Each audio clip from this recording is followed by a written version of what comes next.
the pioneers. I was right there with them, and I made some of the early recordings, playing rhythm for the Jiving Juniors. Derek Harriott played for Keith and Enid, played for Higgs and Wilson, played for the Blues Busters, a lot of the early groups, Owen Gray, and that was the dawn of the whole music scene in Jamaica. And not long after that, Jimmy Cliff and Bob Marley came, and they took it to that other level. So I was originally You were in the really studio. there. Home, Jamaica, heading for Frisco Bay. There's nothing to live for. Seems like nothing's gonna come my way. Oh, they're sitting on the dock of the bay, watching the tide roll away. Oh, they're sitting on the dock of the bay, patient time.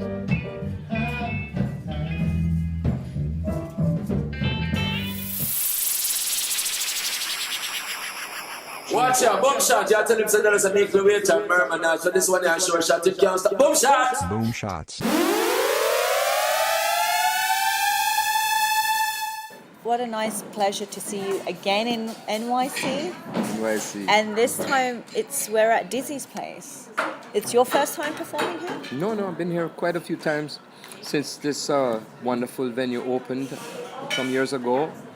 In fact, I came into this place while they were fixing it up. You know? Right. They showed it to me and said, "We're working on this thing. We want to make it an ideal club for musicians, but also for the public as well to feel comfortable, because you can see the tables are very friendly, comfortable. It's not, you're not crammed in. You know, there's room. People can have a nice dinner as well. So this is really a very hospitable place And to play. it's a great stage, right? I Don't- mean, the backdrop is amazing. I just came in and heard you guys like practicing. It was unreal. I know, it really is, and that was a part of the architect's plan, because you've seen Central Park, you've seen the East Side, and over here is Columbus Circle, but these big wide open windows just take the people to that other place, the wonders of New York City, and the music is here, and here Does you it- see I my mean, group. As a musician, does it make a difference, your surroundings? When you Yeah, it can really make a difference. Certain places are more conducive to playing. But first of all, this place is very much that, because Wynton Marsalis has made the music appreciation a priority here. So when people come here, with rare exception, they know it's about respecting the artists and what they're trying to do. And it's set up well for consumer to appreciate the music. Yeah, I mean, it's jazz at the Lincoln, so it's everything to do, whether it's teaching, whether it's performing, whether it's Right. taking it in. You know, when you come Yes, here, you're yes. going to be listening to some quality or doing something quality about the genre. Yep. So coming here is a little bit like coming home now, because I've been coming here ever so often, and all the people working here are very warm and hospitable, and You know them almost. I know them almost. I mean, I come back and I see a few new faces, but for the most part, so we have some continuous folks here too. Yes. I mean, I'm also used to seeing you at the Blue Note, Mm-hmm. and when we're there, you've been doing the Harlem Kingston Express. Yeah, that's right. Are we here listening to jazz around the West Indies? You know what it is? That's a nice title they came up with for this series, because they're going to have the great Cuban pianist Chucho Valdez in the large room there. So this is a very good presentation highlighting artists from the West Indies, Caribbean, some people Caribbean, West Indies.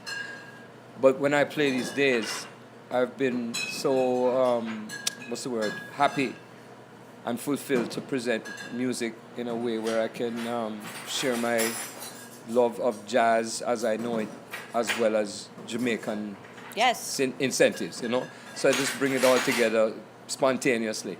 So whether I call it Harlem, Kingston, or we call it West Indies or Monty, Alexander, it's They just just- me, they- music from me.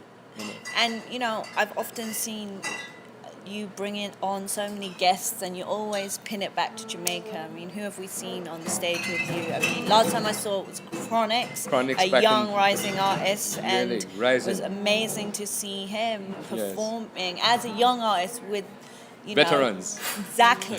Me and Ernest wrangling, you know. Yeah. We were playing with him. And you guys really took a step back and let him do his Sure. thing, but supported him. And the Yes. sounds were amazing. I mean, how does that kind of thing happen? I mean, how does a chronixx or a rising star even like come and touch the stage with guys like you? Well, because there's a respect that the up and coming guys have for people like myself, but I respect them in turn. Yes, because they respect as well, but also because they're trying to find that heartfelt, sincere expression with the music. It's an artist like chronixx, which is the minority, is somebody who's reaching for the deepest source of truth, you know, in his expression. It's not faddism or pandering to the, you know, popularity thing. Pop culture, yeah. Right, it's not that. It's a guy telling you a true story, how he feels coming from the Jamaican experience. That's who he is. So we speak in the same language. And So did you connect up back in Jamaica or? instant connection. Actually, I'd heard about him, and it was because our mutual friend and artist, Desmond Jones, whose son plays bass with chronixx, he was telling me, you know, you really need to check out chronixx, because I'm saying, tell me what's happening, who's the new guys? Nice. Because I'm not always listening to everything, you know, too busy for that, you know. So I heard about chronixx, and we'd almost gotten together in Jamaica 2 years before that, or a year before that. So I had another event in June where I had other guests join me, and it was fantastic. Tony Rebel came, and Bob Andy came, and it was another direction. That was right, at BB King's. That was at BB King's. Yes. Your birthday. That's my birthday. Yeah. And you had a Japanese From melodica Japan. Yes, player. she came and played the melodica. That was Anna, a talented yes. young lady, and she's well on her way. Yeah. That was a nice little surprise as well. I mean, you have so many surprises. I mean, I've often seen Shaggy on stage with That's you. right. I've seen Melanie Fiona. I mean, Dwayne was on stage with you the last That's time. right. So you're often just bringing them up. Well, I just hear music, and when the people are righteous and pleasant to be around, let's hook up. You know, let's make music together. Because that's how it started for me in Jamaica. You know, I used to just go places and just jam with everybody, and just share the joy of the music. And that's what I did all my life. But when I perform, most of the times I had my own group of musicians, usually just a trio. And now you see with these men who are the rhythm section, some of them are from Jamaica and some are from USA. So I mix it up. I mean, let's talk about Jamaica, because, you know, when you were back in Jamaica, you must have played session gigs. You know, now you're a artist in your own right and, you know, respectable jazz musician, travel around the world. But when you were in Jamaica, what was it like? How did you get work? I just followed the passion.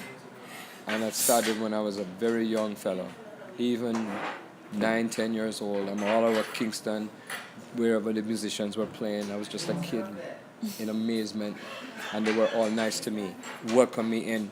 I had no designs on a career. I just loved music, and these musicians were to me, the greatest bunch of people in the world. When guys get together and share with each other, just as much enjoyment as I'm going to have. Just being with them, telling stories, talking about this, playing their instruments together. And it started in Jamaica. And it went right to the USA, the same thing. And it's just been a real, what can I call it? It's like a continuous party, you know? The party don't That's a stop. great way to describe it. It's true. It's true. It never stops. Never stops. I mean, you must have worked in so many studios. I mean, with Coxsone. That's right. Well, with Coxsone, I used to do this thing that a young kid should not be doing. It's called sneak out of school. During classes, I would hide. They couldn't find me, and I'd go through the back gate, and they wouldn't notice I was gone. And I was down at Federal Recording Studio. I was 14 and 15 years old, And I started playing the piano on sessions with Don Drummond, Roland Alfonso, the pioneers. I was right there with them. And I made some of the early recordings, playing rhythm for the Jiving Juniors, Derek Harriott, played for Keith and Enid, played for Higgs and Wilson, played for the Blues Busters, a lot of the early groups, Owen Gray. And that was the dawn of the whole music scene in Jamaica. And not long after that, Jimmy Cliff and Bob Marley came, and they took it to that other level. So I was originally You were in the really studio. there